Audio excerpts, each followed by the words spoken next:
tombera sur le derrière du tabernacle. La coudée d'une part et la coudée d'autre part, qui seront de reste sur la longueur des tapis de la tente, retomberont sur les deux côtés du tabernacle pour le couvrir.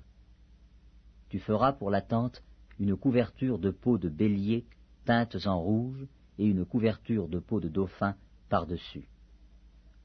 Tu feras des planches pour le tabernacle. Elles seront de bois d'acacia, placées debout. La longueur d'une planche sera de 10 coudées, et la largeur d'une planche sera d'1 coudée et demie. Il y aura à chaque planche 2 tenons joints l'un à l'autre. Tu feras de même pour toutes les planches du tabernacle. Tu feras 20 planches pour le tabernacle, du côté du midi. Tu mettras 40 bases d'argent sur les 20 planches, 2 bases sous chaque planche pour ces 2 tenons. Tu feras 20 planches pour le second côté du tabernacle, le côté du nord, et leurs 40 bases d'argent, 2 bases sous chaque planche. Tu feras 6 planches pour le fond du tabernacle, du côté de l'occident. Tu feras 2 planches pour les angles du tabernacle dans le fond. Elles seront doubles depuis le bas et bien liées à leur sommet par un anneau. Il en sera de même pour toutes les 2, placées aux 2 angles. Il y aura aussi 8 planches avec leurs bases d'argent, soit 16 bases, 2 bases sous chaque planche. Tu feras 5 barres de bois d'acacia pour les planches de l'un des côtés du tabernacle, 5 barres pour les planches du second côté du tabernacle, et 5 barres pour les planches du côté du tabernacle formant le fond vers l'occident. La barre au milieu traversera les planches d'une extrémité à l'autre. Tu couvriras d'or les planches, et tu feras d'or leurs anneaux qui recevront les barres, et tu couvriras d'or les barres. Tu dresseras le tabernacle d'après le modèle qui t'est montré sur la montagne. Tu feras un voile bleu, pourpre et cramoisi, et de fin lin retors. Il sera artistement travaillé, et l'on y représentera des chérubins. Tu le mettras sur 4 colonnes d'acacia couvertes d'or. Ces colonnes auront des crochets d'or, et poseront sur 4 bases d'argent. Tu mettras le voile au-dessous des agrafes, et c'est là, en dedans du voile, que tu feras entrer l'arche du témoignage. Le voile vous servira de séparation entre le lieu saint et le lieu très saint. Tu mettras le propitiatoire sur l'arche du témoignage dans le lieu très saint. Tu mettras la table en dehors du voile, et le chandelier en face de la table, au côté méridional du tabernacle, et tu mettras la table au côté septentrional. Tu feras pour l'entrée de la tente un rideau bleu, pourpre et cramoisi, et de fin lin retors. Ce sera un ouvrage de broderie. Tu feras pour le rideau 5 colonnes d'acacia, et tu les couvriras d'or. Elles auront des crochets d'or, et tu fondras pour elles 5 bases d'airain. L'Exode, chapitre 27. Tu feras l'autel de bois d'acacia. Sa longueur sera de 5 coudées, et sa largeur de 5 coudées. L'autel sera carré, et sa hauteur sera de 3 coudées. Tu feras, aux 4 coins, des cornes qui sortiront de l'autel, et tu le couvriras d'airain. Tu feras pour l'autel des cendriers, des pelles, des bassins, des fourchettes et des brasiers. Tu feras d'airain tous ces ustensiles. Tu feras à l'autel une grille d'airain en forme de treillis, et tu mettras 4 anneaux d'airain aux 4 coins du treillis. Tu le placeras au-dessous du rebord de l'autel, à partir du bas, jusqu'à la moitié de la hauteur de l'autel. Tu feras des barres pour l'autel, des barres de bois d'acacia, et tu les couvriras d'airain.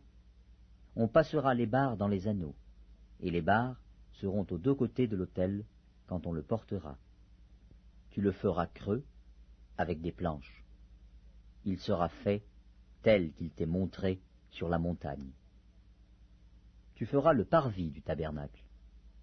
Du côté du midi, il y aura, pour former le parvis, des toiles de fin lin retors sur une longueur de 100 coudées pour ce premier côté, avec 20 colonnes posant sur 20 bases d'airain. Les crochets des colonnes et leurs tringles seront d'argent. Du côté du nord, il y aura également des toiles sur une longueur de 100 coudées, avec 20 colonnes et leurs 20 bases d'airain. Les crochets des colonnes et leurs tringles seront d'argent. Du côté de l'Occident, il y aura pour la largeur du parvis 50 coudées de toile, avec 10 colonnes et leurs 10 bases. Du côté de l'Orient, sur les 50 coudées de largeur du parvis, il y aura 15 coudées de toile pour une aile, avec 3 colonnes et leurs 3 bases, et 15 coudées de toile pour la seconde aile, avec 3 colonnes et leurs 3 bases. Pour la porte du parvis, il y aura un rideau de 20 coudées, bleu, pourpre et cramoisi, et de fin lin retors, en ouvrage de broderie, avec 4 colonnes et leurs 4 bases. Toutes les colonnes formant l'enceinte du parvis auront des tringles d'argent, des crochets d'argent et des bases d'airain.